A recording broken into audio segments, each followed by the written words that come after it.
అందుకోసమే మరి మన తాన్ నుంచి బారేటువంటిది మన తాన్ నుంచే బారుతుంది కృష్ణ, కానీ మన వీళ్లకు నీళ్లు రావు. తెలంగాణ ఉద్యమంలో ఏం చెప్పుకున్నాం, మన నీళ్లు మనకు రావాలన్నాం. మన నీళ్లు మనకు రాకపోగా ఉన్న వాటాలోంచి సగం ఖాళీ అయ్యి ఏపీకి పోయినాయి. అంతే. ఇది కేసీఆర్ 10 ఏళ్ల పరిపాలనలో జరిగినటువంటి కార్యక్రమం. దిగ్విజయంగా అటు ఏడికి చిత్తూరు పోయి రోజా వాళ్ళ ఇంటికాడికి పోయి రాయలసీమ రత్నాలసీమ చేస్తా, కృష్ణా నీళ్ళు పట్టుకొస్తా అని చెప్తా ఉన్నాడు. ఇప్పుడు ఏం చేస్తా ఉన్నాడు చంద్రబాబు నాయుడు గారు, ఈ కృష్ణా నుంచి పోతున్న నీళ్ళుగా ఇప్పుడు గోదావరిలోకేని నీళ్లు తీసుకొచ్చి బనకచర్ల కాడికేని వీళ్ళ కలుపుతాడట. మళ్ళీ ఇంకా జరిగితే పెద్దగా చేస్తారట ఈ కాలువ. ఎక్కడికి పోతాయి వాటర్ అంటే కుప్పం దాకా పోతాయి. నదుల అనుసంధానం పేరుతోటి మొత్తం మల దోపిడి.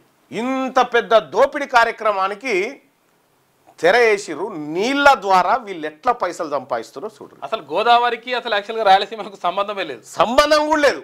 అది గోదావరి పరివాహక ప్రాంతంలో రాయలసీమ ఉండనే ఉండదు, అసలే ఉండదు, సంబంధం లేదు. కేవలం ఈస్ట్ వెస్ట్ 2 జిల్లాలు భారతాయి ఇక్కడ అంతే. అంతే. 71%, 79% గోదావరి తెలంగాణ ప్రాంతంలోనే భారతది ఉమ్మడి ఏపీలో. 79%, కేవలం 21% మాత్రమే. కేవలం మనకు ఎస్ఆర్ఎస్పి ఒకటే వరప్రదాయిని. ఆడ ఎస్ఆర్ఎస్పి ఈడ జూరాల గంతే. వీళ్ళు ఈ నాయకులంతా ఉమ్మడి ఏపీలో ఉన్నటువంటి కాంట్రాక్టర్లతోటి ఏపీ ప్రయోజనాల కోసమే తెలంగాణ నాయకులు పనిచేసారు. ఈ 10 ఏళ్ళు కూడా జరిగింది అదే.